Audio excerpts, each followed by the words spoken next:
Blue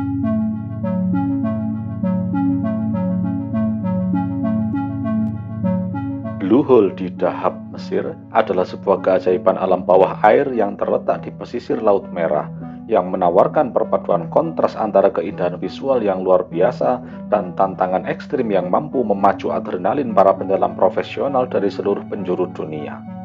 Dari permukaan, tempat ini terlihat seperti lingkaran biru tua yang sangat pekat dan misterius, membentuk sebuah lubang runtuhan vertikal atau sinkhole raksasa yang dikelilingi oleh terumbu karang dangkal berwarna-warni cerah. Keindahan bawah airnya tidak hanya berhenti di warna birunya yang pekat, melainkan terus berlanjut melalui dinding karang vertikal raksasa yang turun hingga kedalaman lebih dari 130 meter. Lubang ini dipenuhi oleh ekosistem laut yang sangat kaya dan terjaga dengan baik. Di sepanjang dinding karang ini, para penyelam dapat menyaksikan berbagai macam spesies ikan karang khas Laut Merah yang berenang bebas.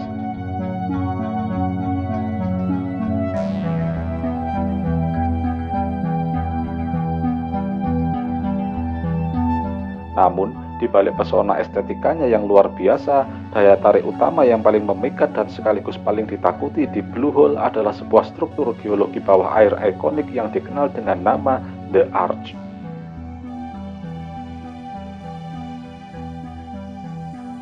The Arch adalah sebuah terowongan atau lengkungan vertikal alami sepanjang 26 meter yang terletak di kedalaman 55 meter dari permukaan air, jauh melampaui batas aman penyelaman rekreasi standar. Terowongan ini berfungsi sebagai jalur penghubung langsung antara bagian dalam cekungan Blue Hole yang terlindung dengan luasnya lautan bebas di sisi luar. Bagi kalangan penyelam, berhasil merencanakan dan melakukan penyelaman untuk melintasi The Arch dari satu sisi ke sisi lain dianggap sebagai sebuah pencapaian yang sangat prestisius, karena rute ini menuntut penguasaan tingkat tinggi atas teknik navigasi bawah air, manajemen gas pernafasan yang presisi, serta kontrol daya apung yang sempurna di bawah tekanan air yang sangat besar. Meski menawarkan sensasi petualangan yang luar biasa, tantangan dan bahaya nyata yang tersimpan di balik kemegahan The Arch telah merenggut banyak nyawa penyelam, hingga membuat tempat ini mendapatkan julukan sebagai kuburan para penyelam. Berdasarkan catatan resmi yang terdokumentasi, lubang maut ini telah merenggut 40 nyawa penyelam. Sedangkan menurut kepercayaan masyarakat setempat, sudah ada lebih dari 100 orang yang setor nyawa ke tempat ini. Sebagian besar di antaranya adalah pemuda sehat dan bugar di puncak usia produktif. Karena banyak pemuda yang jadi korban, masyarakat setempat melakukan cocok logi dengan mengaitkan tingginya angka kematian pemuda ini dengan legenda lokal tentang seorang gadis bernama Sha'ana yang memilih mengakhiri hidupnya di lubang tersebut demi menghindari perjodohan. Hal inilah yang memunculkan mitos bahwa jiwa Sha'ana di masa lalu masih memanggil para pemuda. Namun, investigasi ilmiah dan analisa penyelam berpengalaman membuktikan bahwa ancaman sebenarnya berasal dari gabungan hukum fisika bawah air, ilusi optik, dan ego manusia sendiri. Secara geografis, lubang biru ini memadukan terumbu karang yang sangat dangkal di bagian tepi dengan tebing curam yang langsung terperosok ke dalam jurang gelap gulita sedalam ratusan kaki. Menurut tinjauan geologi, formasi ini terbentuk dari gua kapur purba yang atapnya runtuh ribuan tahun lalu akibat perubahan permukaan laut pada era glasial.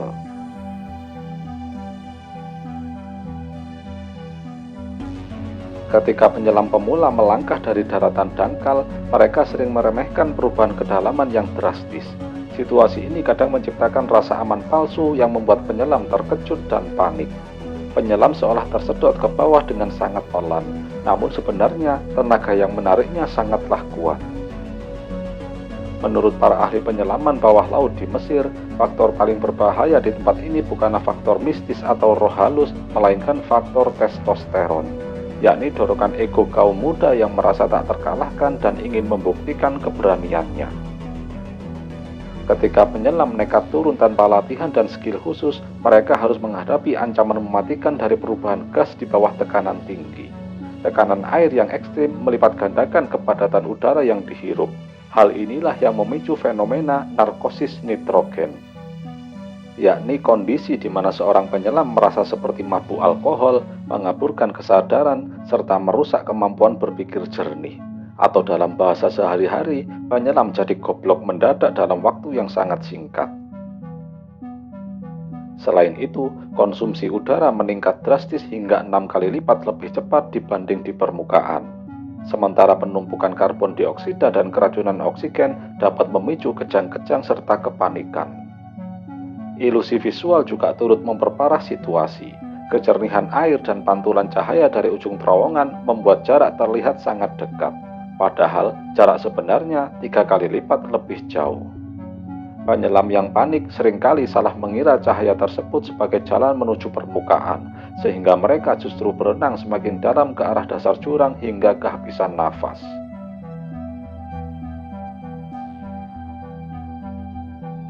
Salah satu tragedi paling terkenal di Blue Hole ini terjadi pada salah seorang penyelam muda berusia 22 tahun berpaspor Israel Rusia yang bernama Yuri Lipsky pada 28 April tahun 2000.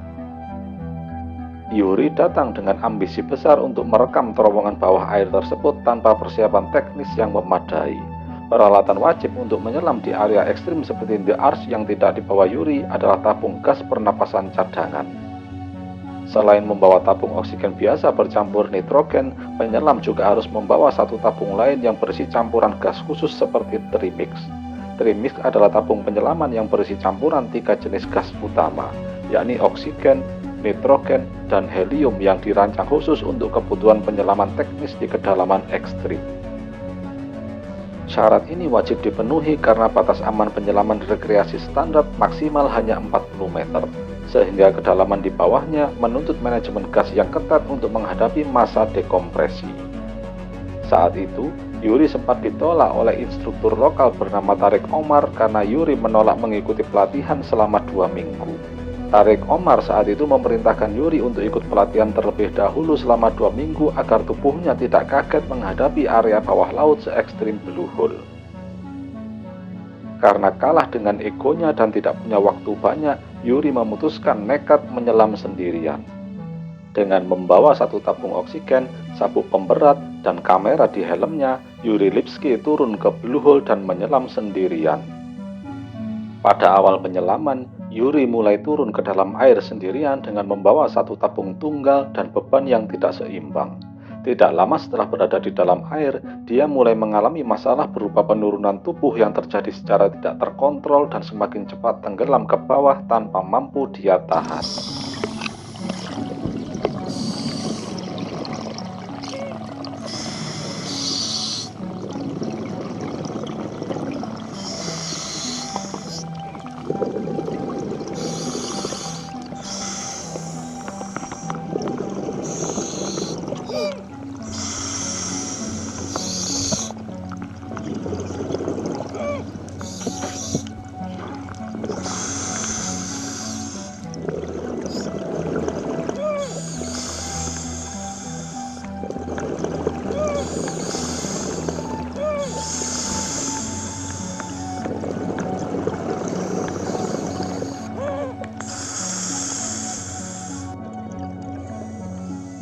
Di tengah penurunan yang tidak terkendali tersebut, komputer selam yang melingkar di tangan kirinya mulai berbunyi nyaring dan terus-menerus mengirimkan peringatan. Suara bip atau alarm dari komputer selam tersebut memiliki arti sebagai peringatan keras bahwa dia telah melampaui batas kedalaman maksimum yang diizinkan secara ekstrim dan posisi penyelamannya sudah jauh di luar batas aman. Komputer tersebut berteriak memperingatkan bahaya tekanan tinggi, namun kondisi mental Yuri sudah terlanjur terganggu oleh kedalaman.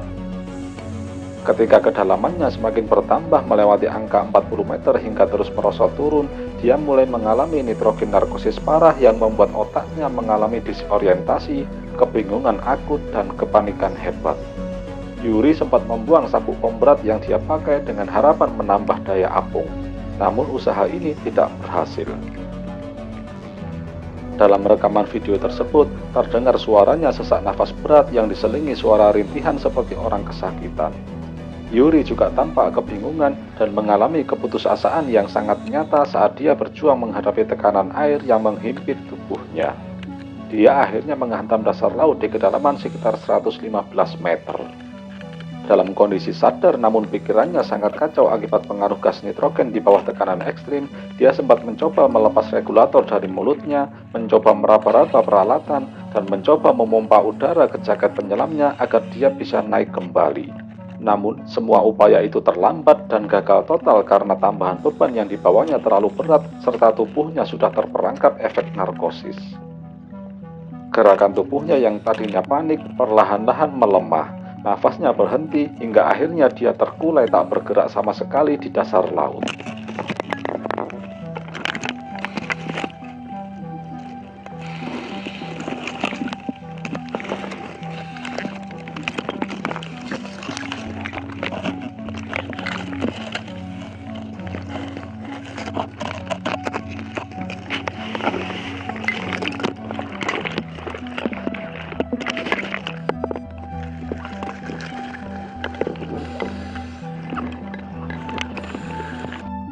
2 jam kemudian, orang-orang di pinggir pantai yang menyadari Yuri tidak kembali langsung menghubungi pihak hotel untuk mengetahui identitas lengkapnya.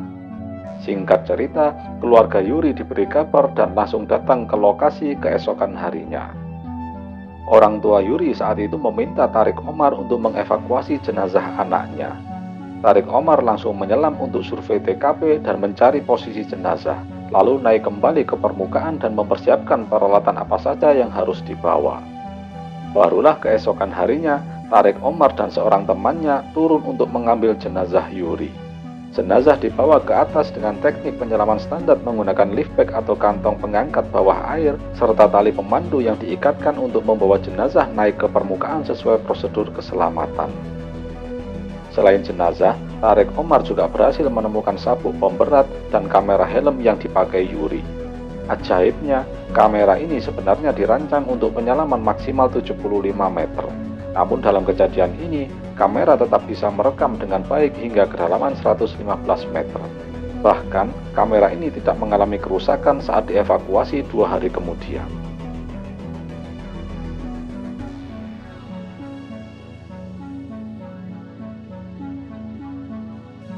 Tarik Omar, penyelam lokal senior di sekitar Blue Hole, tercatat sepanjang karirnya dia telah menarik lebih dari 20 jenazah penyelam dari dasar Blue Hole.